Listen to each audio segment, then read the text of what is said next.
कांग्रेस नेता सचिन चौधरी की मुश्किलें लगातार बढ़ती ही जा रही हैं। हाल ही में जीएसटी विभाग ने उनकी पत्नी की कंपनी पर कार्यवाही की, जिससे वह विवादों में आ गए। अब लॉकडाउन के दौरान दिए गए उनके बयान पर भी कानूनी शिकंजा कसता नजर आ रहा है। राज्यपाल आनंदीबेन के अप्रूवल के बाद सचिन चौधरी के खिलाफ देशद्रोह का मुकदमा चलाने की तैयारी की जा रही है। इस पूरे मामले पर अपनी प्रतिक्रिया देते हुए कांग्रेस नेता ने जानकारी दी।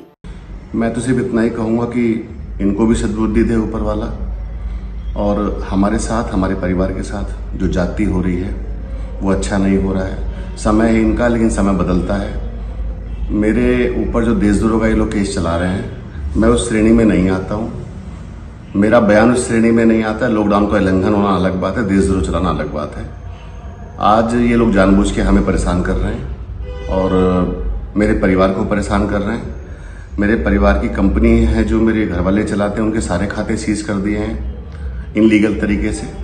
मेरा पासपोर्ट जब्त है और बहुत सारे मुकदमे इन्होंने लिखे, आधे तो खुद ही खत्म कर दिए, आधे मुझे लड़ने पड़ रहे हैं। और ये कहीं ना कहीं विपक्ष में है, इसलिए ये लोग इस तरह कार्य कर रहे हैं। और समय बदलेगा, आप देखिएगा, सरकार बदलेगी, ये सारे मुकदमे वापस हो जाएंगे, क्योंकि ये मुकदमे कोई क्रिमिनल मुकदमे नहीं है।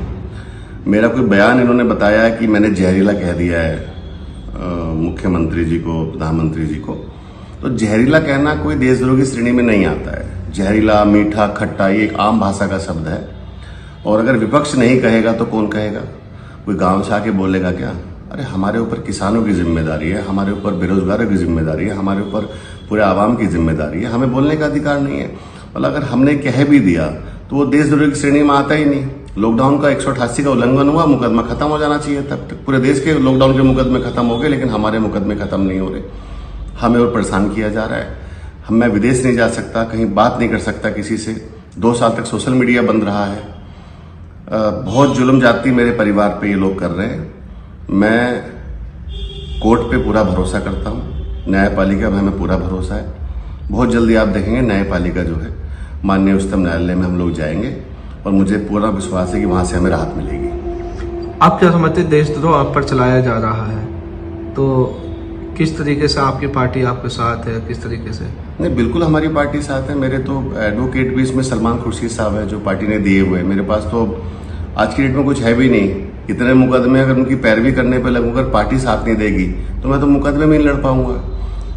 10-12 करोड़ रुपए के तो मुचल के हो रखे हैं, उनके नोटिस अलग आते रहते हैं। बहुत सारे 153, 188 इस तरह के बहुत सारे मुकदमे, मुझे सही बताऊं धाराएं भी नहीं पता है। आज तक किसी को थप्पड़ भी नहीं मारा है। 2019 से पहले हमारे पे कोई 151 तक का चालान नहीं था। जब से चुनाव लड़ा है तब से पता नहीं अचानक मुकदमे कहां से आ गए। माननीय न्यायालय पे पूरा विश्वास है, पार्टी हमारे साथ खड़ी है। राहुल जी, प्रियंका जी, सबका हमें सपोर्ट है और अन्याय के खिलाफ पूरे देश के साथ है हम लोग।